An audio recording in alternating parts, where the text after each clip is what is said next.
안녕하십니까. 부동산 실무법 고맙습니다. 요즘 열심히 하고 계시죠? 이제 2차도 이제 몇 개월 안 남았습니다. 나름대로 우리가 2차라는 것은 뭡니까? 적자생존이라고 그랬습니다. 적는 자만이 살아남는다 말씀드렸고 계속적으로 써봐야 돼요. 적자생존이라고 그러면 자, 시나리오가 작성됐으면, 목차가 작성됐으면 저희가 이제 반복해서 모범 답안을 계속적으로 쓰고 거기에 대해서 반드시 암기를 해줘야 되겠죠. 자, 오늘은 79페이지 테마 22번 재판의 종류 여기 이제 들어가 있죠. 재판의 종류와 관련돼서 한번 보죠.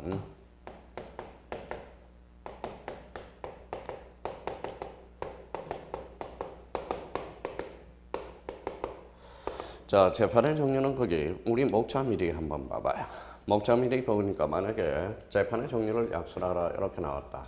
종류를 약술하라 이런 문제가 출제됐다. 그러면 어떻게 이제 우리가 지금 정도는 이제 어느 정도 우리가 이제 지금 열감체죠. 그러니까 나름대로 2차 답안의 구성에 감이 살아나야 됩니다. 나름대로요. 그래서 우리가 이제 첫 번째 재판의 종류를 약술하라. 그럼 뭐라고 써야 돼? 자, 첫 번째 이제 재판이란 무엇이라며 이렇게 이제 의의가 들어가야 되겠죠. 여기에 대해서 뭡니까? 두 번째 재판의 종류죠. 자, 재판의 종류를 잡았습니다. 그러면 재판의 종류에 대해서는 거기 79페이지 재판의 종류 이렇게 해서 첫 번째 뭐가 나옵니까? 자, 종국재판이라는 게 있죠. 종국재판이라는 것은 왜 마칠 종자죠. 전국적으로 재판이 끝나는 것. 이게 대표적으로 종국재판이라고 합니다. 자, 종국재판과 대표적으로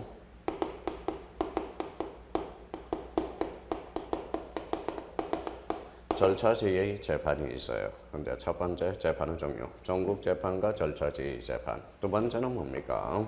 본안의 재판이 있죠. 본안 전 재판하고 본안 전 재판이 있고 재판과 자, 본안 재판이 있습니다. 본안의 재판이 있고요. 자, 여기서 대표적으로 이제 세 번째가 있죠. 자, 판결이라는 게 있어요. 판결. 그 다음에 이제 판결. 그 다음에 명령이라는 게 있고요. 자, 판결하기 전에 대표적으로 이제 결정이 있겠죠. 결정. 그 다음에 이제 명령. 이렇게 이제 측면에서.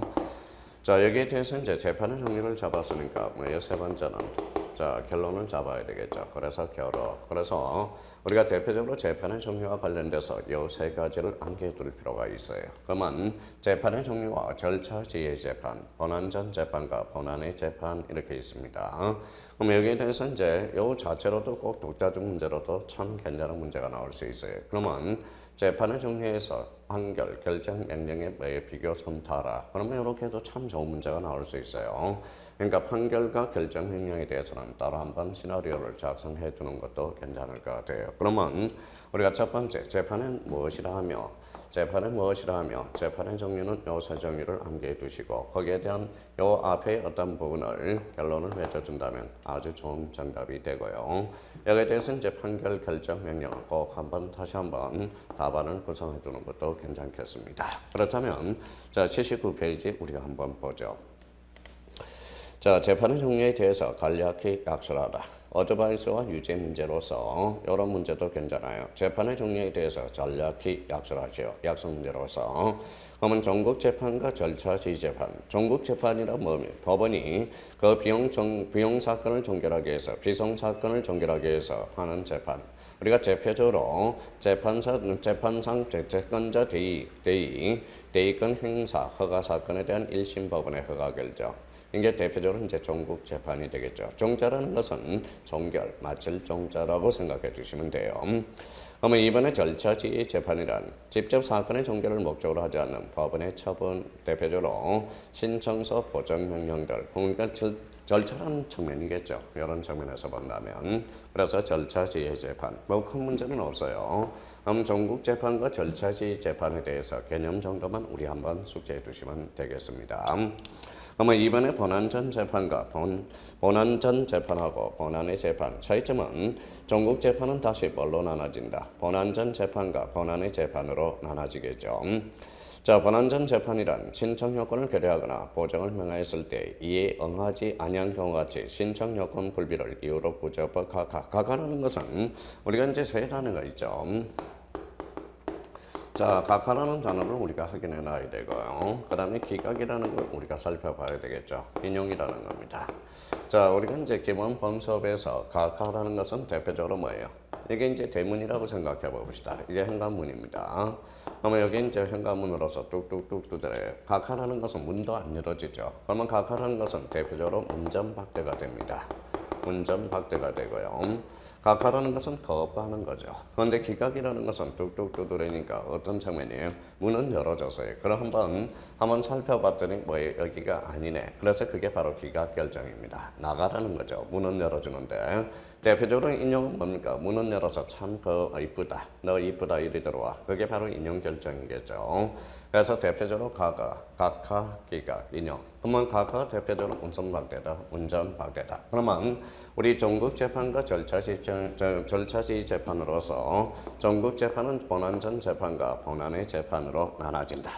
대표적으로 당사자 능력이 없는 단체가 신청이 되어 제기한 피소사건, 그러니까 대표적으로 거부죠. 각하라는 거죠. 본안의 재판이란 법원이 사건의 내용을 심리, 그 결과에 따라서 신청이 이유 있다고 보아 신청이 목적하는 적극적 재판을 하거나 신청이 이유가 없다고 하여 소극적 재판을 하는 경우를 뭐라고 그런다? 본안의 재판이다. 그러면 우리가 이제 결론적으로 전국 재판은 두 종류가 있네. 본안전 재판과 본안의 재판이 있겠죠. 그러면 여기서 우리가 살펴볼 게 판결, 결정, 명령이라는 겁니다. 자, 판결과 결정과 명령에 대해서 우리 한번 간단하게 한번 비교를 좀 한번 해보자고요. 자, 판결입니다. 자, 그 다음에 결정이겠죠. 결정. 자, 대표적으로 이제 명령이라는 게 있겠죠. 명령. 자, 우리가 판결이라는 것은 대표적으로 어디에서 하는 거죠? 이거는 법원에서 우리가 하는 거죠. 법원. 요 결정도 마찬가지 법원에서예요. 여기 이제 경명령에 대해서는 대표적으로 누가 해주는 거죠? 바로 법관이 해주는 거다. 법관. 판결은 법원, 결정은 법원, 명령은 법관이 해준다. 이런 측면에서 우리가 보시고요. 자, 판결과 관련돼서 대표적으로 법원이다. 법원은 뭐의 대표적으로 이제 소송의 문제가 발생하고요. 결정에 대해서는 대표적으로 비송의 문제가 발생하겠죠. 그래서 비송이다. 그러면 여기에서 법관은 대표적으로 여기 이제 뭐 명령도 비송이 하나 되죠. 비송입니다. 자, 그럼 소송과 관련돼서 대표적으로 이거는 뭡니까? 소송 사건이죠. 그러면 엄격해야 돼. 엄격하고 자, 신중한 판단을 해줘야 됩니다. 그래서 신중한 판단이다. 판단. 여기에 대해서 비송은 뭡니까? 간이하고 신속한 판단이 돼야 되겠죠. 간이. 대표적으로 신속한 판단이 돼야 됩니다. 그래서 우리가 뭐예요? 우리 간이 신속한 판단. 우리 대표적으로 그래서 비송사건 절차법에서는 대표적으로 뭐가 적용이 있다? 바로 3S라는 게 있어요. 자, 3S, 심플리. 강의해야죠. 강의해야 돼요. 스피드리 하죠. 신속해야 돼요. 자, 시크릿, 신속해야 되고. 여기에 대해서 뭐다? 시크릿, 뼈다 비공개. 엄밀해야 되겠죠. 엄밀. 그럼 결론적으로 간이 바로 신속주의, 엄밀. 그래서 대표적으로 비공개주의가 되겠죠. 그래서 비공개주의 대표적으로. 그러면 비송 사건의 대표적으로 간이하고 신속한 판단을 해야 되고 명령도 대표적으로 간이 신속한 판단을 우리가 해줘야 돼요. 그러면 여기에 대해서 변론은 뭐냐? 바로 대표적으로 필요적 변론이라고 우리가 암기를 해줘야 되고 여기에 대해서 간이 신속하니까 임의적 변론이 되겠죠. 그래서 임의적 변론 이렇게 의미를 잡아줘야 돼요. 임의적 변론. 자, 여기에 대해서 명령도 임의적 변론이 되겠죠. 자, 여기에 대해서 우리가 이제 측면에서 확인해 두시면 되겠고요. 자, 그러면 여기에 대해서 판결입니다. 자, 판결과 그러면 이 측면에서 이제 반드시 세 개를 구분해 둘 필요가 있어요.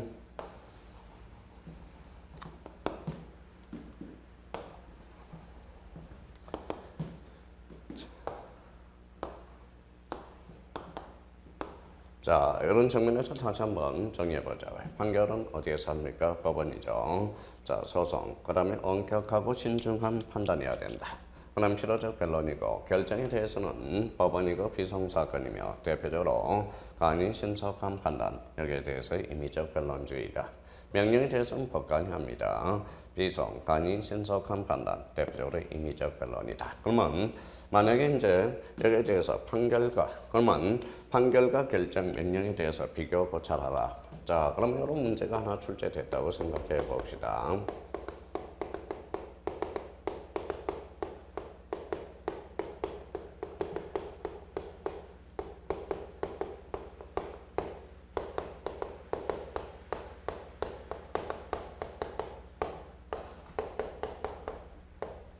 자, 판결과 결정과 명령을 비교 약술하라. 그러면 문제가 나왔어요. 그러면 이런 문제가 나왔다 그런다면 첫 번째 뭘 잡아가야 돼요? 자, 첫 번째 의를 잡아야 되겠죠. 자, 두 번째 뭐예요? 자, 그러면 판결, 결정, 명령의 비교, 고찰. 그래서 비교, 고찰 이렇게 돼야 되겠죠. 비교, 고찰. 자, 세 번째는 뭡니까? 여기에 대해서 결론을 잡아 들어가면 되겠죠. 그러면 판결이 무엇이냐며, 그러면 판결이 무엇이냐, 그 다음에 명령이 결정에 대해서 무엇이냐, 명령에 대해서 무엇이냐, 그러면 여기에 대해서 우리가 의 부분에 대해서 잡아두고요. 여기서 이제 비교 고찰과 관련돼서 첫 번째 판결, 그 다음에 결정, 명령에 대해서 세 가지를 비교 설명해주고 그에 대해서 결론을 내려주면 5번 샘플 답안이 되겠죠. 그럼 이제 판결과 결정과 명령에 대해서 우리 살펴보도록 하겠습니다. 자, 79페이지예요. 자, 판결, 결정, 명령. 재판의 형식적 차이에 대한 구별이다. 형식적 차이에 대한 구별이다. 자, 주체로서는 판결과 결정은 법원의 재판이고 명령은 재판장, 대표적으로 수명법관, 수탁박사 법관의 재판이다. 그러면 주체적인 측면이겠죠. 그거는 주체, 그래서 주체. 그럼 첫 번째 주체는 뭐냐? 판결은 법원이요. 결정은 뭐예요? 법원. 명령은 법관이 되겠죠.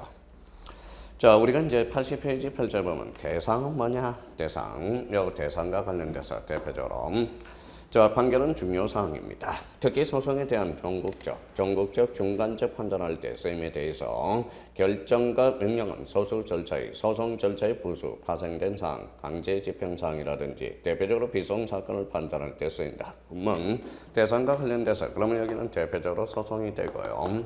여기에 대해서 이제 결정과 명령은 대표적으로 뭐가 된다? 비소송 사건이 되겠죠. 비소송이라는 그런 뭐예요?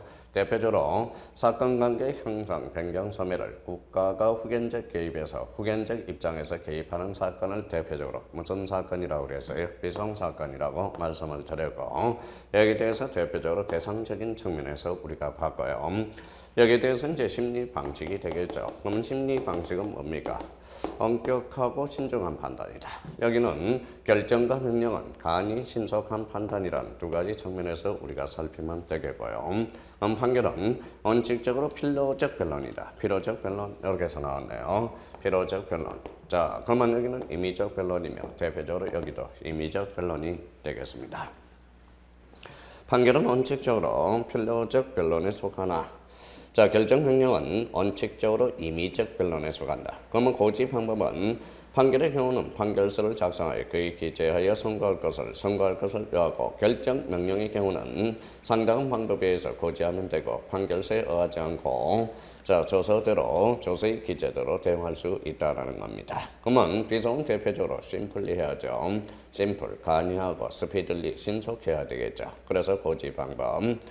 자, 기소력과 관련돼서 판결의 경우는 법원은 자기 판결의 기소됨에 따라 결정명령은 원칙적으로 기소력이 되지 않는다. 기소력과 관련돼서는 이미 우리 동감수강생 여러분들이 질문에 대해서 기소력과 기판력에 대해서는 이미 답변을 해드렸습니다. 그런 측면에서 우리가 살펴주시면 될 것 같아요.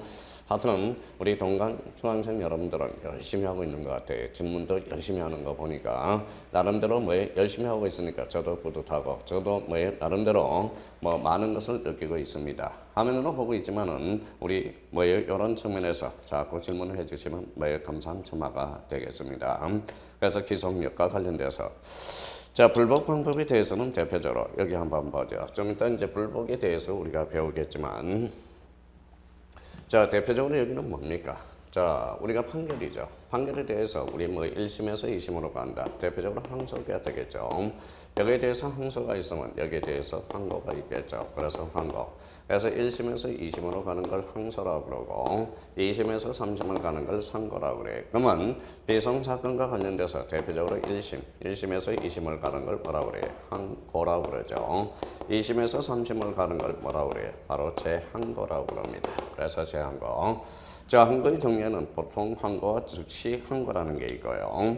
1심에서 이렇게 이제 넘어가면 뭡니까? 여기 이제 특별 항고라는 게 탄생하게 됩니다. 그러면 여기에 대해서 1심에서 3심으로 넘어간다. 이게 대표적으로 비약상고가 되겠죠. 그러면 우리가 이제 판결에 대해서는 항소, 그 다음에 상고가 있고 자, 결정과 명령에 대해서는 항고와 제항고, 그래서 특별 항고라는 거. 1심에서 2, 3심으로 날아갈 때 이걸 무슨 항고라고 그러죠? 바로 대표적인 특별 항고라고 합니다. 자, 불법 방법으로 간선한 판결에 대해서는 항소 항고이고, 결정 명령에 대해서는 대표적으로 이 또는 항고와 제항고가 되겠죠. 그래서 이 신청에 대해서 대표적으로 비송사건의 비송사건이 되는 겁니다. 우리 그래서 부동산 등기법의 이 신청 대표적으로 비송사건이 되겠죠. 자, 그렇다면 여기에 대해서 이제 재판의 종류를 약설하라. 그러면 자기 나름대로 자, 제목을 어떻게 잡는 것은 본인의 독창성을 추가할 수가 있어요. 대표적으로 그러면 가장 기본적으로 재판의 종류 결론을 짜고, 자, 전국 재판과 절차시 재판이 있으며 본안의 본안 전 재판과 본안의 재판. 이 본안 전 재판과 본안의 재판은 대표적으로 전국 재판의 종류가 되겠죠. 여기에 대해서 판결과 결정과 명령에 대해서 오늘 따로 한번 이런 주체, 대상, 심리 방법에서 판결, 결정, 명령 이 자체도 독자적으로 한번 학습 문제로 나올 수 있으니까 이렇게 확인해 두면 되지 않을까 싶은 사례가 됩니다. 그래서 나름대로 이렇게 한번 정리해 둘 필요가 있어요. 부탁합니다. 자, 그렇다면 이제 재판의 종류에 대해서 우리 한번 숙제 놓고요. 자, 이렇게 지우는 순간 지워지면 안 돼요. 전국 재판과 절차시 재판이다. 그러면 전국 재판은 대표적으로 뭐가 있어요? 본안 전 재판과 본안의 재판이다. 그럼 여기서 대표적으로 판결과 결정과 명령에 대해서 한번 정리해 두는 것도 괜찮을 것 같아요. 그러면 22 테마에서 재판의 종류 여기에 대해서도 특히 이 재판의 종류에 대해서 간략히 설명할 때 결정과 자, 판결이 나는 것과 대표적으로 결정, 그 다음에 명령에 대해서 따로 한번 정리해 둘 필요가 있어요. 그래서 22 테마에서 재판의 종류, 이 문제는 한번 답안지를 한번 구성해 보는 것도 괜찮을 것 같아요. 자, 여기에 대해서 이제 23번 테마로 가야 되겠죠. 자, 재판의 형식입니다.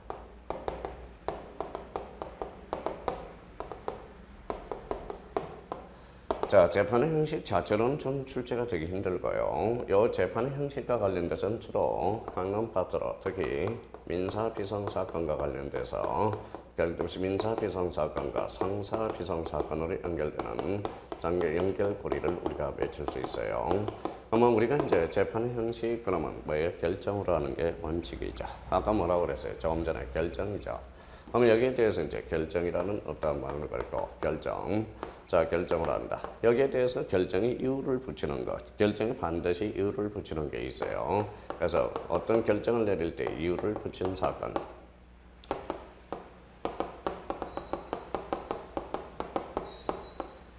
자, 여기에 대해서는 우리가 이제 재판의 형식은 결정으로서 한다. 그러면 이유를 붙인 뭐의 결정으로서 하는 게 대표적으로 이런 사건들이죠. 이거는 꼭 암기해달라고 그랬습니다. 자, 한번 불러보십시오. 작년 우리 형님들은 또 많이 열심히 해왔는데 어떤 사건들이 있어요? 자, 우리 김원광일 때 대표적으로 항고라는 게 있어요. 항고 있습니다. 그 다음에 또 대표적으로 어떤 사건이 있어요?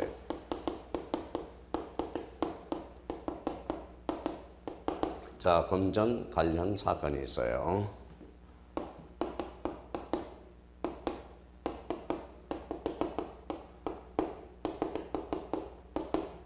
자, 사회적으로 중요한 사건들.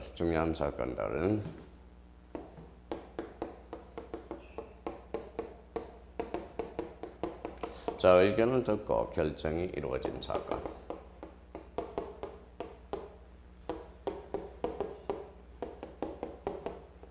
경우. 자, 그렇다면 이유를 붙인 결정. 그러면 대표적으로 항고는 이유를 붙여야 되겠네요. 대표적으로 금전 관련 사건, 사회적으로 중요한 사건들, 의견을 듣고 결정이 이루어진 경우 이런 것들은 반드시 이유를 붙여줘야 돼요. 그럼 만약에 재판의 형식 그러면 재판의 형식에 대해서 간략히 약설하라 이렇게 나왔다. 그러면 간략히 약술하라 그러면 일단 각술하시오 이렇게 이제 뭐예요? 문제가 나왔다. 그러면 갑자기 재판의 형식이 뭐냐 이러면 안 돼요. 재판의 형식은 대표적으로 결정과 이유를 붙인 결정 이 두 가지가 논점이라는 걸 확인해 두실 필요가 있어요. 그러면 결정에 대해서 그래서 이유를 붙인 거 그걸 외워야죠. 항고, 금전 관련 사건, 사회적으로 중요한 사건, 의견을 듣고 결정이 이루어진 사건. 그러니까 이런 걸 전부 외울 수는 없어요. 그러니까 이걸 공통분모를 끌어댔더니 요 대표적인 네 가지가 있네. 그러면 이런 측면에서 한번 우리 80페이지, 자 우리 형님 또 졸고 계시네요. 페이지 80페이지를 펼쳐서 한번 정리 한번 해보자. 자, 재판의 형식, 그래서 재판의 방식 이렇게 나와 있네요. 옥차 미리 보기. 일반의 재판의 형식은 어떤 방식이 있는가? 이유를 붙이는 경우. 그러면 이것도 자기가 만약에 문제가 나왔다. 옥차 미리 보기는 그렇게 나왔지만 일단 출발점은 뭐예요? 이렇게 출발을 해야 되겠죠. 첫 번째, 의로 출발하든지 아니면 자 서어로 출발하든지 서로 출발하든지. 두 번째는 뭐예요? 재판의 방식. 그래서 재판의 형식, 재판의 방식. 자, 그 다음에 세 번째, 여기에 대해서 결론을 맺어나가면 최소한은 이렇게 우리가 가장 약술행해서 어떤 형태의 담안의 목차가 성립이 안 된다면 생각이 안 나는 대표적으로 의를 잡고 재판의 형식이라 잡고 결론 이렇게 이제 샘플을 잡아가도록 해야 되겠죠.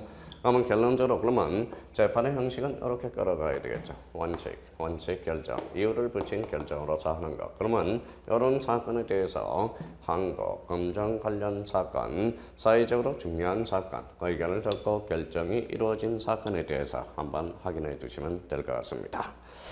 자, 그렇다면 거기 어드바이스 유죄가 있어요. 그러면 비성사건의 재판 형식은 결정으로 하나, 이유를 붙이는 경우를 열거하시오. 대표적으로 자, 질문 열거형도 우리 약술 문제가 될 수 있어요. 그러면 열거형에 대해서 한번 꼭 암기하다는 게 아니라 여러 문제의 형태로도 나올 수 있다는 거예요. 그래서 일단 그러면 열거형은 아직까지 출제는 안 됐지만 그래도 이유를 붙인 결정에 대해서 열거형도 일종의 무슨 문제가 될 수가 있어요? 약술의 문제가 될 수 있어요. 그래서 열거형 아직까지는 출제는 안 됐죠. 요 형태로는 그러면 이유를 붙인 결정에 대해서 열거하세요. 그러면 열거를 해야죠. 그런 측면에 대해서는 자 출제는 출제자 마음이니까 항상 출제자 마음을 익혀서 거기에 대해서 문제의 형태를 포인트를 잡아가시면 된다는 겁니다. 자 그러면 한번 보시죠. 재판의 형식. 비성사건의 경우 재판은 결정으로서 한다. 자, 재판에서는 재판사는 재판의 취지를 명기해야 하며 간이주의를 원칙으로 하는 비성사건은 법률에 특별한 규정이 없는 한 반드시 이유를 기재를 요하는 것은 아니다. 바로 신속주의 때문에 그렇죠. 간이주의, 신속주의 때문에.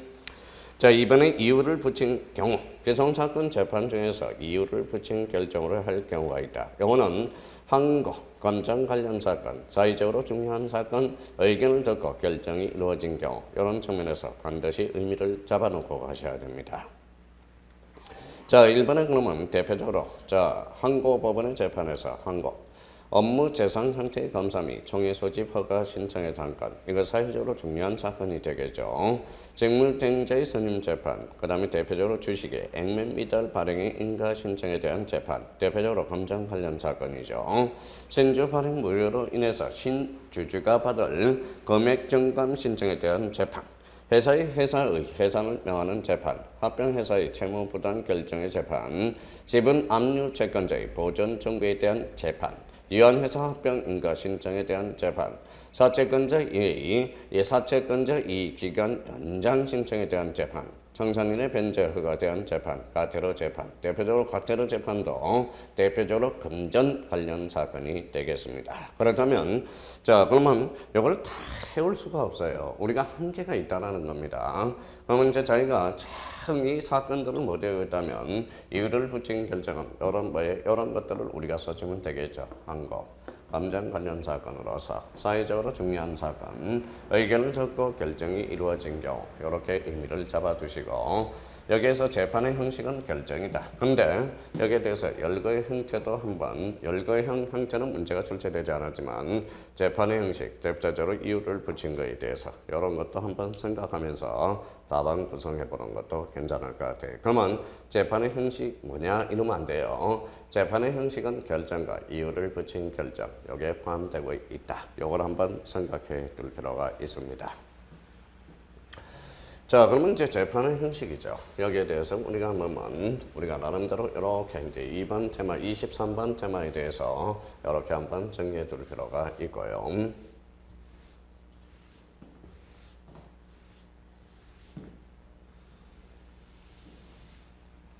자, 대표적으로 이제 뭡니까? 재판의 혈액이죠.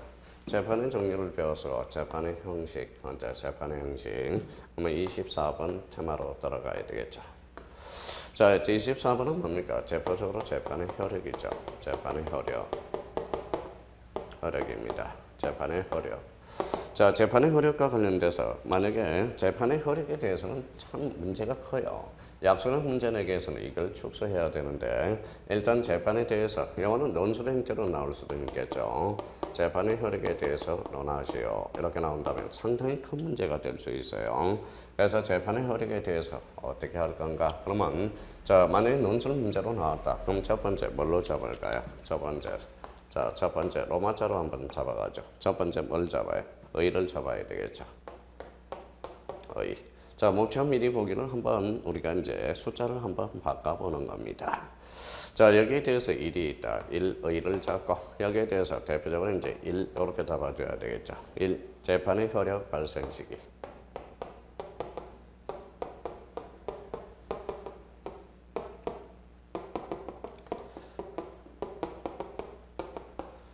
자, 재판의 효력 발생 시기는 이거는 고지시겠죠.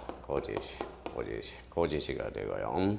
그러면 재판의 효력 발생 시기와 관련돼서 첫 번째 이렇게 나오겠네요. 첫 번째 뭐예요? 원칙 이렇게 나오겠죠. 원칙. 자, 두 번째는 뭘 할까요? 원칙. 그러면 재판을 받을 자 복수 단자됐죠. 자, 재판을 받은 자가 여러 명인 경우.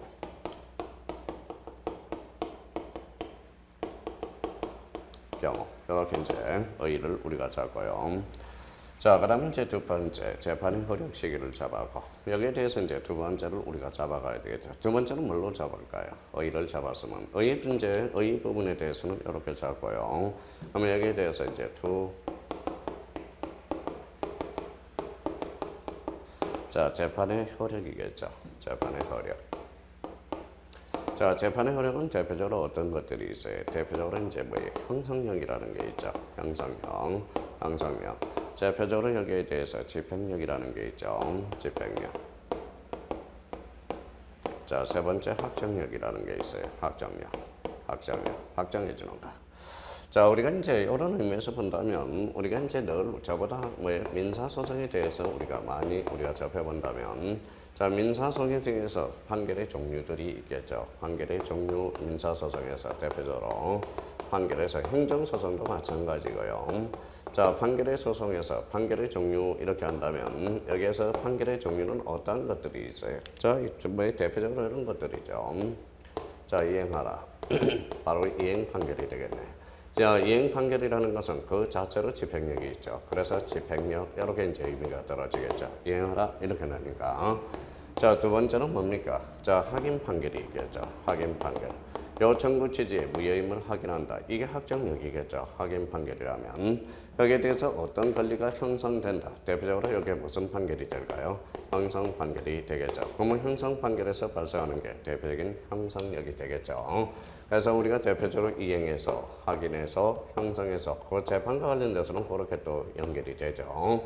그럼 결론적으로 재판의 효력에 대해서 형성력, 집행력, 확정력 이렇게 이제 세 가지 측면에서 우리가 써주고 여기에 대해서 이제 3원 써준다면 뭐 결론은 잡아줘도 되고 그렇게 잡아줘도 여기에 대한 결론을 잡아주면 또 문제의 의미를 잡아나갈 수가 있어요. 그러면 자, 우리가 이제 81페이지의 재판의 효력 발생 시기. 자, 효력 시기 원칙. 재판을 받을 자가 여러 명인 거. 그다음에 재판의 효력, 형성력, 집행력, 확정력. 그러면 어드바이스와 유죄 문제로서 재판의 효력에 대해서 논하시오. 그러면 재판은 이를 받은 자에게 고지 동그라미. 고지함으로써 효력이 생긴다. 그래서 고지라는 겁니다. 자, 재판의 효력 발생 시기로서 그러면 거기 봐봐요. 82페이지. 됐어요? 예. 자, 그러면 재판은 이를 받을 자에게 고지함으로써 효력이 생기며 그러므로서 자, 확정을 요하는 재판, 예컨대 즉시 항고를 허용하는 재판에 있어서도 확정을 기다리지 않고 고지와 동시에 효력이 발생한다. 다만 즉시 항고로 인해서 확정 차단이요. 우리가 이제 보통 항고는 우리가 중국 재판으로서 보통 항고 쭉 나가겠죠. 근데 보통 항고고요. 우리가 즉시 항고라는 것은 대표적으로 요 기간 동안 확정 차단료가 있어요. 그게 이제 차이가 나타나겠죠. 즉시 항고와 관련돼서. 그러면 확정 차단이 될 수 있을 뿐이다. 자, 재판을 받을 자가 여러 명일 때 복수 당사자겠죠. 어머니 재판의 내용이 재판을 받은 자 각자에 대해서 개별적으로 취급될 수 있는 경우에 고지받은 자에 대해서 그 범위 안에서만 효력이 발생한다. 재판의 내용이 전원에 대해서 합일적으로 효력이 생기는 경우에는 자, 최초의 1인에게 고지하는 것으로 전원에 대해서 효력이 발생한다. 그래서 나름대로 이제 재판을 받을 자 여러 명의 경우, 그러면 재판의 효력 발생 시기 원칙은 뭡니까? 대표적으로 고지 시기가 되겠죠. 자, 재판의 효력은 뭐가 있다? 형성이라는 거죠. 형성. 그 다음에 대표적으로 집행력, 세 번째 확정력이라는 게 있어요. 확정력. 확정력과 관련돼서는 대표적으로 형식적 확정력과 대표적으로 실질적 확정력, 즉 기판력이라는 거죠. 그러면 형성력, 그러면 비송사건의 재판은 재판의 호지와 동시에 즉시 효력을 발생하며 그 목적으로 하는 사건 관계 별도로 집행행위 없이 재판의 취지에 따라서 자, 발생 변경 소멸한 이런 효력을 뭐라고 그런다? 형성력이라고 그래요. 자, 형성력이라는 것은 비송사건의 재판의 이러한 형성력은 재판을 받은 자는 물론 제3자에 대해서 제3자에게도 미처 이를 다툴 수 없다라는. 다만 비송사건 절차법이 정하는 바에 따라서 당해 법원이나 상고법원이 이를 취소하거나 변경할 수 있을 뿐이다. 그래서 대표적으로 이제 재판의 취소와 변경이 바로 25번 테마에 있습니다. 자, 그러면 집행력에 대해서 비송사건은 원칙적으로 사건관계 형성을 목적으로 하는 것이므로 재판의 형성을 선언함으로 족하고 집행을 필요하지 않는 것이 보통이다. 집행력과 관련돼서 그렇죠. 자, 예외적으로 그러나 절차 비용을 부담을 명하는 재판, 절차 비용은 돈을 명하는 판결이죠.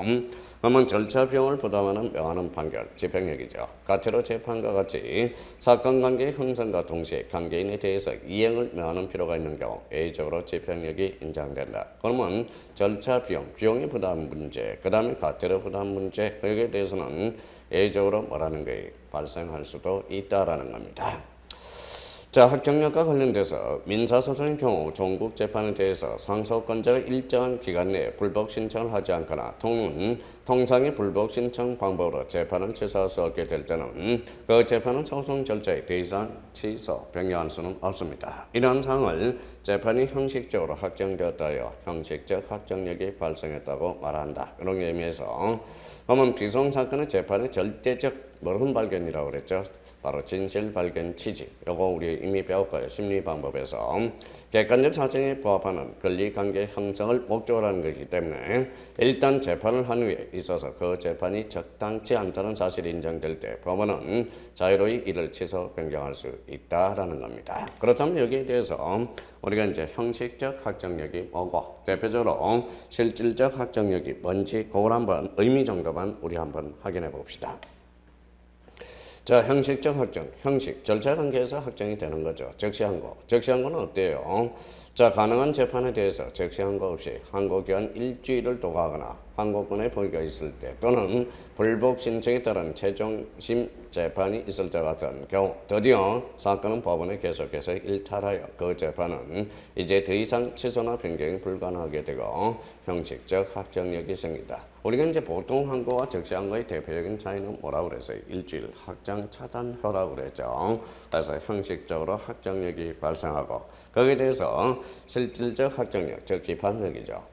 전국 재판의 형식적 확정력이 발생할 때 그 재판의 내용인 법률 관계는 확정되어 그 후에 법원이나 관계인은 모두 동일 사항에 대해서 저촉되는 주장이나 판단을 할 수 없게 되는 것. 이게 바로 실질적 확정력이라고 그럽니다. 그렇다면 우리 재판의 효력과 관련돼서 대표적으로 형성력, 집행력, 확정력 바로 우리가 대표적으로 소송사건과 비송사건을 생각하면서 이 재판의 효력의 답안을 우리가 구성해 나가야 됩니다. 그러면 우리 강론 파트에서 대표적으로 이거는 꼭 확인해 줄 거는 재판의 효력 발생 시기는 대표적으로 뭐다? 고지시라는 거, 원칙, 재판을 받은 자 여러 명의 경우는 어떻게 할 건가 고지를 할 때 재판의 효력과 형성력, 집행력, 확정력 이런 측면에서 우리 세 가지 측면에서 우리가 보시면 될 것 같아요. 자, 우리 민사 소송의 대표적인 판결의 종류는 이행 판결이 있고 대표적으로 형성 판결이 있고 대표적으로 무슨 판결이 있다. 확인 판결이 있었죠. 그럼 이렇게 우리가 이제 한번 지어봤어요. 자, 우리 이번 시간에 우리가 살펴본 게 대표적으로 이제 뭐예요? 자, 22 재판의 종류를 약설하세요. 여기에 대해서는 꼭 한번 정리할 거는 판결과 결정과 명령의 어떤 비교 고찰을 우리가 반드시 고찰을 해봐야 되고요. 비교 고찰 꼭 한번 적어보셔야 되고. 자, 재판의 형식은 바로 여기에서 뭐가 있다? 바로 결정이라는 게 있고, 왜 결정에 대해서 우리가 하지만 여기에 대해서 이유를 붙이는 경우 이걸 다시 반드시 여기에 대해서는 암기를 좀 해두셔야 됩니다. 자, 재판의 효력에 대해서는 대표적으로 고지시다. 그래서 큰 문제가 나올 수는 있지만 우리가 재판의 효력에서 작은 문제, 약간의 문제 나오기는 좀 상당히 어렵지 않을까 생각이 들어요. 그러면 재판의 효력에 대해서 대표적으로 효력 발생 시기는 뭐예요? 바로 고지시라는 거. 요거는 반드시 숙지해 두셔야 돼요.